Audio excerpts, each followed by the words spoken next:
J'ai retrouvé mon journal de quand j'avais 6 ans et j'écrivais, je m'appelle Pénélope et quand je serai grande, je mettrai une table dans la rue et je vendrai mes dessins. Je m'appelle Pénélope Bagieux et je suis autrice de bande dessinée. Wow.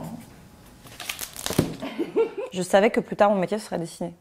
Avant de savoir si c'était vraiment un métier ou pas. Pour moi, un vrai métier, c'était les métiers Playmobil, quoi. Donc, on fait des trucs, on est boulangère, on dessine pas, quoi. Ça se saurait si on pouvait gagner sa vie en faisant un truc agréable, quand même. Pour ma mère, c'était un acquis. C'était sûr que c'est ce que j'allais faire. Tu vas juste devoir travailler 40 fois plus que ce qui était prévu.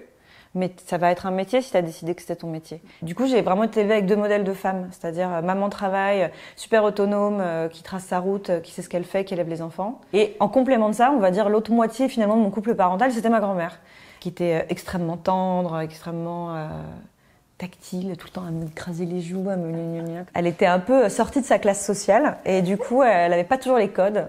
Et alors, elle était super, elle m'a vraiment transmis l'amour du léopard, des couleurs vraiment audacieuses ensemble. C'est 100% ma grand-mère. Voilà. C'est pour ça que la BD, elle lui est dédiée. Oh, ouais. Ma petite mamie. Quand j'ai commencé à m'intéresser en tant qu'adulte aux images que je trouvais belles, j'ai découvert qu'une grande partie de ces images que j'aimais depuis que j'étais enfant étaient en fait l'œuvre de femmes. Quand j'ai découvert que les illustrations magnifiques des livres des Moumines que j'avais quand j'étais petite, que ce monsieur qui s'appelait Tové, c'était une femme en fait. Dans la bande dessinée, il y a énormément de femmes. Simplement, on n'a pas du tout envie de les voir. Elles sont vraiment invisibilisées plus qu'inexistantes. Il y a une autrice de bande dessinée qui s'appelle Catel, qui fait des biographies de femmes qui auraient vraiment mérité d'être plus connues. Moi, je me souviens l'avoir vue recevoir un prix à Angoulême où elle disait je suis heureuse de voir que l'histoire d'une femme libre et le destin d'une femme libre, ça intéresse les gens. Du coup, ça avait un côté très agaçant. C'était beau et agaçant. Je me disais, c'est magnifique, pourquoi on me dit jamais que c'est des femmes? Pourquoi on les montre pas à elles? Après, moi, mon travail et ma responsabilité, c'est de profiter d'avoir la lumière sur moi 2 secondes, vraiment 2 secondes, et faire tout le monde me regarde. Ok, j'avais un truc à dire. Déjà, laisser la porte ouverte et faire circuler. Par exemple, on le dit toujours, mais c'est tellement important de mettre en avant le travail des autres femmes, quoi.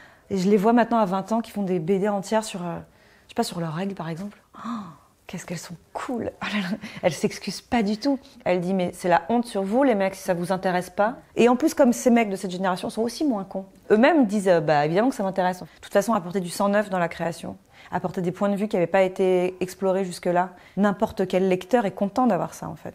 Qu'est-ce que c'est beau de lire de la bande dessinée écrite par des jeunes femmes qui ont 25 ans aujourd'hui. Moi j'étais tellement un bébé à 20 ans et surtout j'avais tellement peur qu'on me ramène au fait. En fait je m'excusais tellement d'être une femme.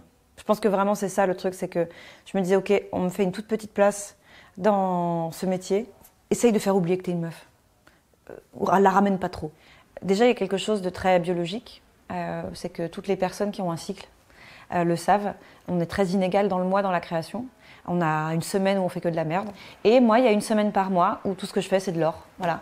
Et ben il faut accepter ça et se dire je m'organise artistiquement avec cette contrainte. Et il ne faut pas forcer.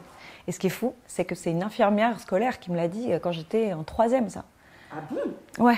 Évidemment, je ne l'ai pas cru. Je me suis dit, qu'est-ce que c'est que ces conneries de hippie? Au bout d'un moment, on sait l'influence que ça a sur notre humeur, sur notre morale, sur notre estime de nous. Évidemment que c'est complètement connexe de la production artistique, qui n'est que de l'estime de soi, de l'énergie qu'on a à mettre dans quelque chose. Si à ce moment-là, tu es sèche et tu n'as aucune énergie positive à mettre dans ton travail, bah, il est nul.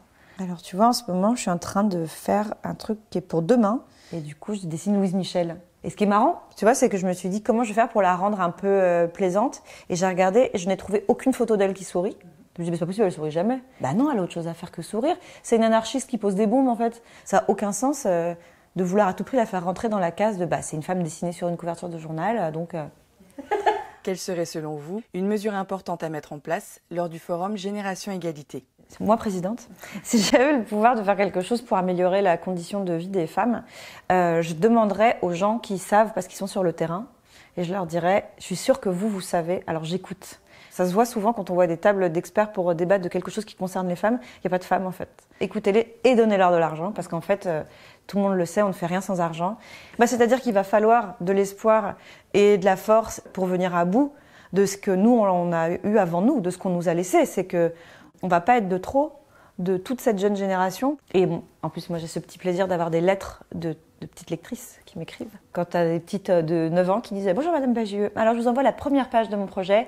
Voilà l'histoire en quelques lignes. » C'est merveilleux. On se dit « Bon, c'est bon, ça va. C'est l'affaire de 10 ans en fait, et puis c'est réglé. » Merci énormément. Bon, c'était top. Trop top. Cool. Yes.